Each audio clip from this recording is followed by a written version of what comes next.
ಇನ್ನು ಮುಂದೆ ನಿಮ್ಮ ನೆಚ್ಚಿನ ಧಾರಾವಾಹಿಗಳ ಫುಲ್ ಎಪಿಸೋಡ್ಗಳು ಸನ್ ನೆಕ್ಸ್ಟ್ ಆಪ್ನಲ್ಲಿ ಮಾತ್ರ. ಅಂದ್ರೆ ಏನು, ಅವಳ ಮನ್ಸಲ್ಲಿ ಅವ್ನು ಆಲ್ರೆಡಿ ಇದ್ದ ಅಂತ ತಾನೇ ಅರ್ಥ. ಆದ್ರೂ ಗುಲಾಬಿ ಮತ್ತೆ ಅವರಿಬ್ರು ಕಳ್ರೆ, ನಮ್ಗೇನು ಗೊತ್ತಾಗದೆ ಇರೋ ತರನೇ ನಡ್ಕೊಂಡ್ರು. ಪ್ರೀತಿ ಮಾಡೋರೆಲ್ಲ ಹಾಗೇನೆ, ಪ್ರೀತಿ ಮಾಡ್ತಿದ್ರು ಪ್ರೀತಿ ಮಾಡ್ತಿಲ್ಲ ಅಂತ ಸುಳ್ಳು ಹೇಳ್ಕೊಂಡಿರ್ತಾರೆ. ಯಾಕೆ ಹೇಳಿ? ಭಯದಲ್ಲಿ. ನಮ್ ಸಮಾಜನೂ ನಡ್ಕೊಂಡ್ ಬಂದಿರೋದ್ ಹಾಗೆ ಅಲ್ವಾ? ಇಬ್ರು ಪ್ರೀತಿ ಮಾಡ್ತಿದ್ದಾರೆ, ಇಬ್ರು ಮನ್ಸು ಒಂದಾಗಿದೆ, ಅವ್ರಿಗೆ ಮದ್ವೆ ಮಾಡೋಣ ಅನ್ನೋದ್ ಬಿಟ್ಟು ಆಚಾರ ವಿಚಾರ ಅದು ಇದು ಅನ್ಕೊಂಡು ದೂರ ಮಾಡೋದನ್ನ ನೋಡ್ತಾರೆ. ಈ ಗುಲಾಬಿ ಸಮರ್ಥ್ ವಿಷಯದಲ್ಲೂ ಅದೇ ತಾನೇ ಆಗಿರೋದು. ಪಾಪ ಅವ್ರೆಷ್ಟು ಪ್ರೀತಿಸಿ ಮದ್ವೆ ಆಗಿದ್ದಾರೆ, ಆದ್ರೆ ನಮ್ ಸೀತಾದೇವಿಯವ್ರು ಮಾತ್ರ ಅದನ್ನ ಒಪ್ಕೊಂಡೇ ಇಲ್ಲ. ಆಮೆ ಪುಲ್ ರೈಸು, ಅವ್ರ ಪ್ರೀತಿ ನಿಜವಾದ ಪ್ರೀತಿನೇ ಆಗಿದ್ರೆ ಅವ್ರನ್ನ ಯಾರು ದೂರ ಮಾಡಕ್ ಆಗಲ್ಲ.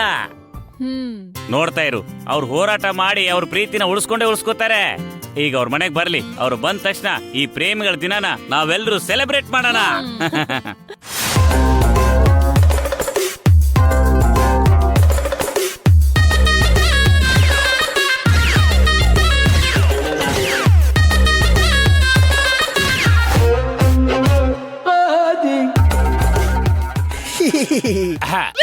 ಶಿಷ್ಯ, ನಾನು ಹೆಂಗ್ ಕಾಣ್ತಿದ್ದೀನೋ?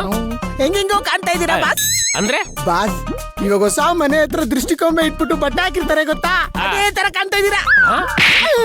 ನನ್ನ ಮಗನೇ, ಇಡೀ ಸೃಷ್ಟಿನೇ ನನ್ನ ಮುಷ್ಟಿಲಿ ಇಟ್ಕೊಂಡಿರೋ ಈ ಅಕ್ಕಿಲ್ನ ದೃಷ್ಟಿಕೊಂಬೆ ಅಂತೀಯ? ಆತರ ಅಲ್ಲ ಬಾಸ್, ಗುಲಾಬಿ ಅವ್ರು ಸಿಗದೆ ಇರೋ ಫೀಲಿಂಗ್ ಅಲ್ಲಿ ನೀವೆಲ್ಲ ಪ್ರೊಫೆಷನ್ ಚೇಂಜ್ ಮಾಡ್ಕೊಂಡ್ಬಿಟ್ರಿ ಅನ್ಕೊಂಡೆ. ನಿನ್ನ ಇಮ್ಯಾಜಿನೇಷನ್ ಗಿಷ್ಟು ಬೆಂಕಿ ಹಾಕ. ನಾನೀಗ ಬಂದಿರೋದು ಲವರ್ ಬೈ ಗೆಟಪ್ ಅಲ್ಲಿ. ಬಾಸ್, ಆದ್ರೆ ಇದ್ ನೋಡಿದ್ರೆ ಮಿಲಿಟರಿ ಗೆಟಪ್ ಅಲ್ಲಿ ಇದ್ದಂಗಿದೆ ಅಲ್ಲ ಬಾಸ್? ಯಾವ್ದಾರ ಹೊಸ ಹುಡುಗಿ ಕಾಳಾಗ್ತಾ ಇದೀರಾ? ಲೇ, ನನ್ನ ಲೈಫಲ್ಲಿ ಗುಲಾಬಿ ಬಿಟ್ಟು ಬೇರೆ ಯಾರು ಬರೋದಕ್ಕೆ ಚಾನ್ಸೇ ಇಲ್ಲ ಕಣ. ಬರೋದಕ್ ಬಿಡೋದೂ ಇಲ್ಲ.